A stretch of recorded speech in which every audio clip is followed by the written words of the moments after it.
Balita mula sa lalawigan sa bawat rehiyon ng ating bayan. Dito sa Ang Pilipinas Ngayon.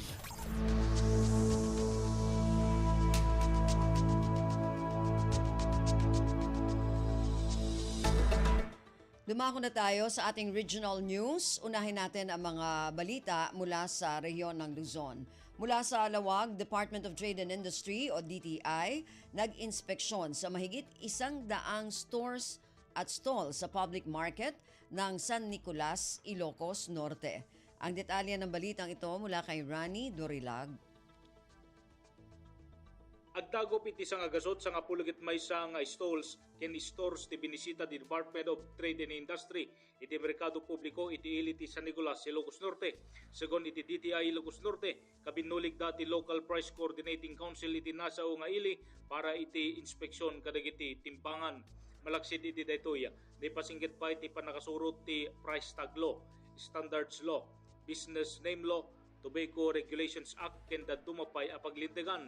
Adamet iti tallo at epektibo nga timbangan ti nakumpiskar ti DTI bayat ti panag-inspeksyon da iti naminsan lawas. Manipod iti Radyo Pilipinas Lawag, Rani Durilag para sa Radyo Pilipinas World Service. Balita mula sa lalawigan sa bawat rehiyon ng ating bayan. Dito sa Ang Pilipinas Ngayon.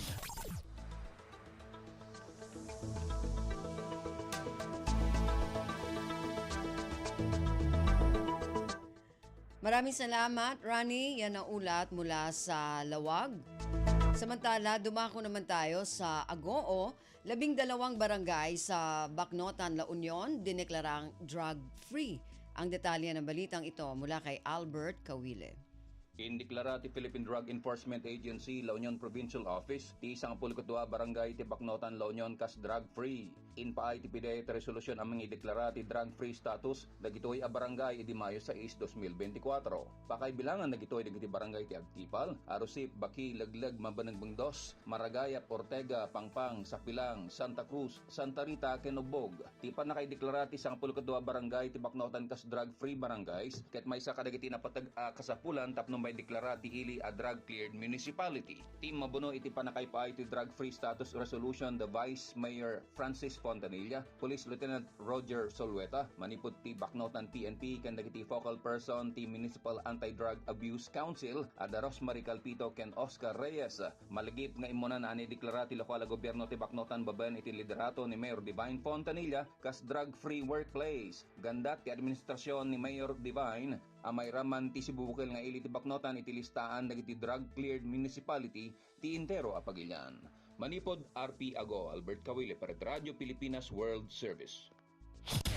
Balita mula sa lalawigan sa bawat rehiyon ng ating bayan. Dito sa Ang Pilipinas Ngayon.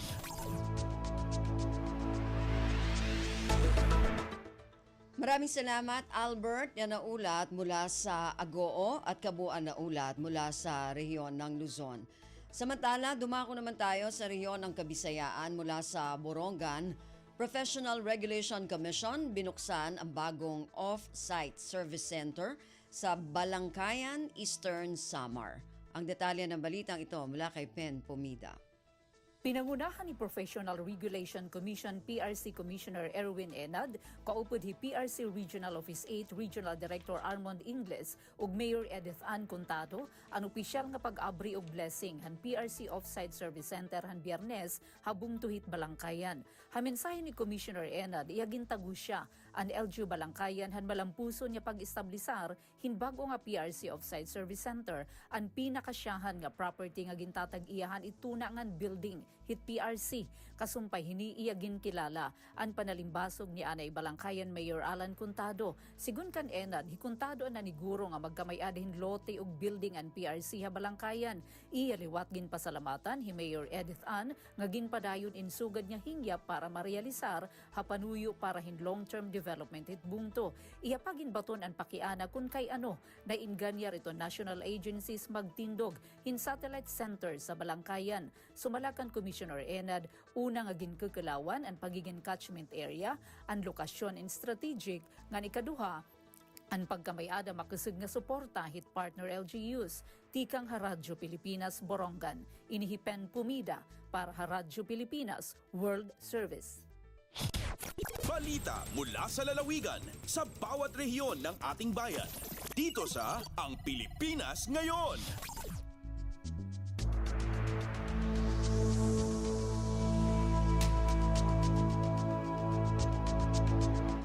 Maraming salamat kay Pen mula dyan sa Borongan. Samantala, dumako naman tayo sa Sogod, pambato ng Southern Leyte Wagi sa radio script writing at broadcasting radio production sa Regional Schools Press Conference 2024. Ang detalye ng balitang ito mula kay Ria Mikate. Napamatudaan sa mga batang pambato sa Southern Leyte sa radio script writing o broadcasting radio production ang kamaayo sa maong natad, partikular na sa English nga kategorya. Kinihuman gideklara nga overall champion sa Idigay sa 2024 Regional School Press Conference nga gipaygayon sa Catbalogan City, Samar ni atong Mayo 2 ning tuiga. Gibutiyag ni teacher coach Cristina Bermeso pareha sa Radyo Pilipinas nga naa sa 13 ka grupo gikan sa nagkadayang division sa Eastern Visayas ang nagtigi diin mas mitigbabaw ang talento ug kanas sa unom katinunaan sa Kawayanan Multigrade Elementary School nga sakop sa lungsod sa Buntok. Sa laing bahin gipadayag ni Esther Bermeso kinsang inahan sa usa sa mga partisipante ang pagdayeg sa kalampusan sa grupo. Matod kang Bermeso, personal niini nga nasubaybayan ang paningkamot og sakripisyo sa mga bata ug sa coach niini apil na usab ang suporta sa maginikanan diin sa katapusan nagbunga og maayong resulta. Gikan sa Radyo Pilipinas sugod kini si Ria Mikati alang sa Radyo Pilipinas World Service. Balita mula sa lalawigan sa bawat rehiyon ng ating bayan. Dito sa Ang Pilipinas Ngayon.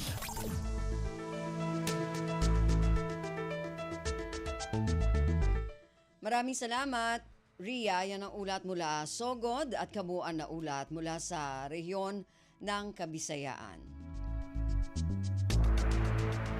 Samantala, dumako naman tayo sa rehiyon ng Mindanao mula sa Cagayan de Oro. Mahigit 70 youth leaders lumagda sa Pledge of Commitment sa isinagawang Youth Leaders Convergence. Ang detalye ng balitang ito mula kay Teza Aureliana.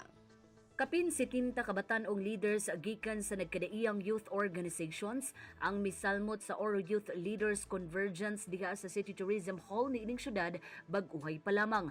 Atul sa convergence gihatagan ang matag organisasyon og higayon nga mapadayag ang ilang milestone. Gihisgutan usab ang mga isyu sa mga kabatan-unan sama sa mental health, teenage pregnancy, job skills mismatch, lack of youth participation sa barangay ug uban pa. Gawas niini gihisgutan usab ang mga pamaagi diin ang mga batan-on makapartisipar sa local governance, ilabi na sa pagtabang sa pagkunhod sa mga nahisgutang isyu. Natapos ang kalihukan pinaagi sa paglagda sa Pledge of Commitment, diin ang matag organisasyon misaad nga mag-contribute sa Oro Youth alang sa mga future projects niini.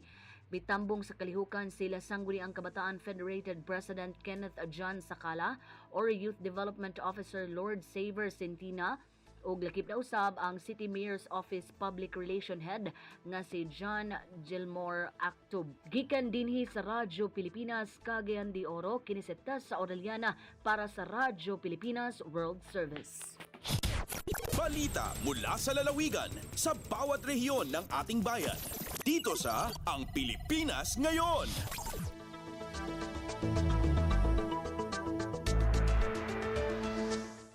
Maraming salamat, Tessa. Yan ang ulat mula sa Cagayan de Oro. Samantala, dumako naman tayo sa Zamboanga.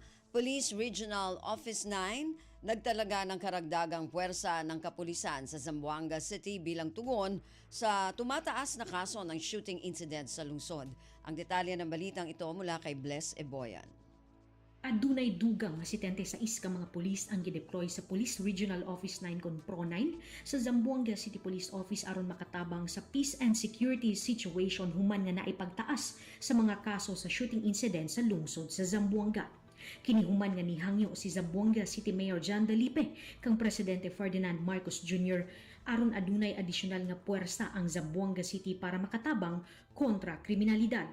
Ang ceremonial turnover sa dugang nga kapulisan gidawat ni GCPO-OIC Director Colonel Kimberly Molitas nga ana ay 30 gikan sa Regional Mobile Force Battalion og 46 ka personalis gikan usab sa nagkalain-laing areas sa Pro-9.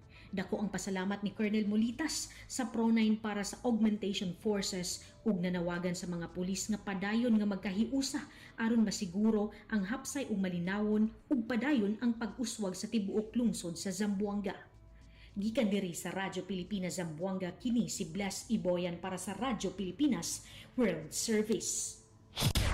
Balita mula sa lalawigan sa bawat rehiyon ng ating bayan. Dito sa Ang Pilipinas Ngayon.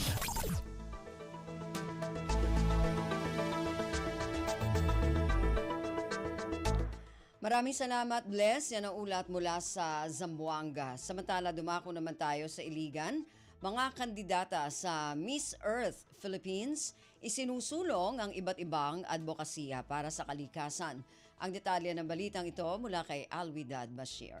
Gipaambit sa mga gwapang nga kandidata sa Miss Earth Philippines ang ilang advokasya alang sa kinaiyahang kagahapon sa Robinson's Place, Iligan. Usa ka mall tour ang nahuman sa mga kandidata sa gitawag nga pageant competition sa Dakbayan sa Iligan. Sa miaging adlaw, laing usab nga mga kalihukan ng ilang gihimo. Usa ang talent competition, pagbisita sa nagkadaiyang tourist spot sulod ug gawas sa Dakbayan. Ilabi na ang mga waterfalls nga gipasigarbo sa matag Iliganon, pagpananom og bakaw ug uban pa. Gipasiugda sa mga kandidato ang mga kabilinhon sa pag-recycle ug paggamit pag-usab sa mga sistema ug programa sa basura nga ginapagsiugda sa malungtarong agrikultura sa matag suok sa nasod. Ilang giimbitar ang matag Pilipino nga muduyog kanila sa umaabot nga Coronation Night karong Mayo 11, 2024 nga gipahigayon sa probinsya sa Bukidnon. Kini adunay live streaming alang sa pagtanaw sa ilang mga balay pinaagi sa TV, Facebook ug uban pang mga platform sa social media. Mula sa RP Iligan, Alwidad Bashir para sa Radyo Pilipinas World Service. Balita mula sa lalawigan sa bawat rehiyon ng ating bayan. Dito sa Ang Pilipinas Ngayon.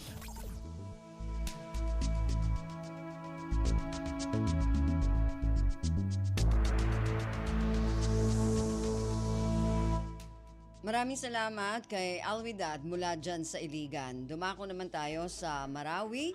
Scholarship program sa Bangsamoro nagkaroon na ng 1,400 na graduates sa unang batch nitong taon. Ang detalye ng balitang ito mula kay Johanaya Yusuf. Miniraot sa Sanggibogupat gato sa mga graduates sa miya makapasad sa piti barangan na kurso sa college misabab sa scholarship program Bangsamoro Autonomous Region in Muslim Mindanao o di na BARMM. Misabab ko access to higher and modern education scholarship program Ministry of Basic Higher and Technical Education o di na MBHTE pagkabagan sa ugup sa mga kapapatutan miya makapasad sa high school ago alternative learning system ang makapaganad sa college. Ayamala anta pagyang kaya scholarship na para sa kumawata apuon ko mga pamilya aapektado sa bab ko mga simukot. Isa ko pa nabangkiran na so financial assistance para ko dinan di kapaganad kirampay sa 60,000 pesos sa ikosulod do Saragon. Kabasay MBHTE Minister Mohagir Iqbal, isay ni ko mga anta pa Bangsamoro government sa ikukapakaugupiran ko mga pamilya o manisa na katuunan sa professional o di na so isang professional para sa bawat pamilya. Inidar pa sa graduation ceremony of first batch, babagudin si sa Sharif Kabunsuan Cultural Complex si sa Cotabato City. Giya si Johannia Yusuf, puon sa Marawi para sa Radyo Pilipinas World Service.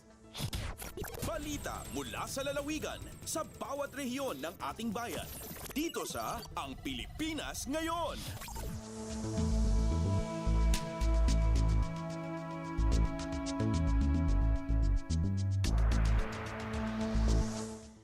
Narinig po ninyo ating regional news para sa araw na ito, kalipunan ng mga balita mula sa iba't ibang rehiyon at lalawigan dito sa Pilipinas.